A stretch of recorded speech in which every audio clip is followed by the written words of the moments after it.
तो दोस्तों, मैं हूं दीपा और एक बार फिर से आप लोगों का स्वागत है। तो आज हम जानेंगे कि विदुर कौन थे और यमराज को विदुर के रूप में अवतार क्यों लेना पड़ा। तो मैत्रेय जी ने विदुर से कहा, मांडव्य ऋषि के श्राप के कारण ही तुम यमराज से दासी पुत्र बने। तो एक बार की बात है, कुछ चोरों ने राजकोष से चोरी कर ली।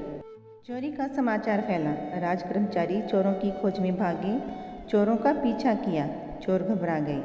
माल के साथ भागना थोड़ा मुश्किल था। मार्ग में मांडव्य ऋषि का आश्रम आया। चोर आश्रम में चले गए। चोरों ने चोरी का माल आश्रम में छिपा दिया और वहां से भाग गए। सैनिक पीछा करते हुए मांडव्य ऋषि के आश्रम में आ गए। छानबीन की, चोरी का माल वहां से बरामद कर लिया। मांडव्य ऋषि ध्यान में थे। राज कर्मचारियों की भागदौड़ की आवाज़ से उनका ध्यान भंग हो गया। उन्होंने मांडव्य ऋषि को ही चोर समझा और पकड़ लिया और राजा के पास ले गई। राजा ने उसे फांसी की सज़ा सुना दी। अब मांडव्य ऋषि को वध स्थल पर लाया गया। वह वहां पर गायत्री मंत्र का जाप करने लगे।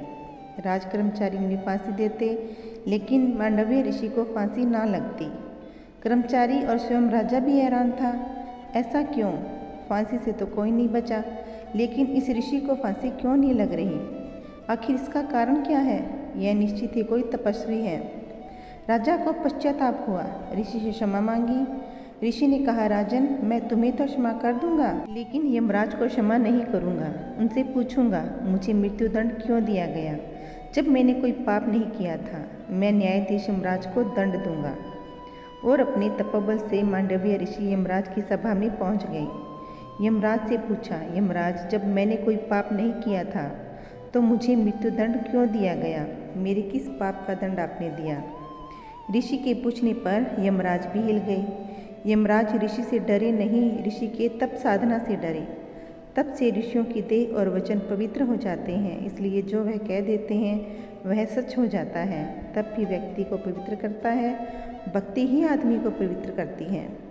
ऋषि का प्रश्न सुनकर यमराज कांप गए। कहा, ऋषिवर, जब आप 3 वर्ष के थे तो आपने एक तितली को कांटा चुभोया था और आपके उसी पाप के कारण ही आपको यह दंड मिला। जाने अनजाने में जो भी पाप किया जाए उसका दंड भुगतना ही पड़ता है, और परमात्मा को पुण्य तो अर्पण किए जा सकते हैं, पाप नहीं।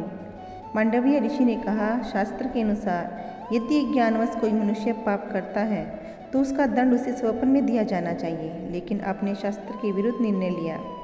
ज्ञान अवस्था में किए गए पाप का फल आपने मुझे मृत्युदंड के रूप में दे दिया। आपको मेरे उस पाप का दंड मुझे स्वप्न में ही देना चाहिए था। यमराज, तुमने मुझे गलत ढंग से शास्त्र के विरुद्ध दंड दिया है। यह तुम्हारी अज्ञानता है। इसी अज्ञान के कारण ही मैं तुम्हें श्राप देता हूँ कि तुम दासी पुत्र के रूप में जन्म लो, मनुष्य योनि में जाओ। और फिर मैत्रेय ऋषि बोले, बस विदुर, इसी कारण तुम्हें मनुष्य योनि में दासी पुत्र के रूप में जन्म लेना पड़ा। तुम कोई साधारण मनुष्य नहीं हो, तुम तो यमराज का अवतार हो। कोई किसी की उंगली काटेगा तो उसकी उंगली भी एक दिन कटेगी। कोई किसी की हत्या करेगा तो उसकी भी एक दिन हत्या होगी।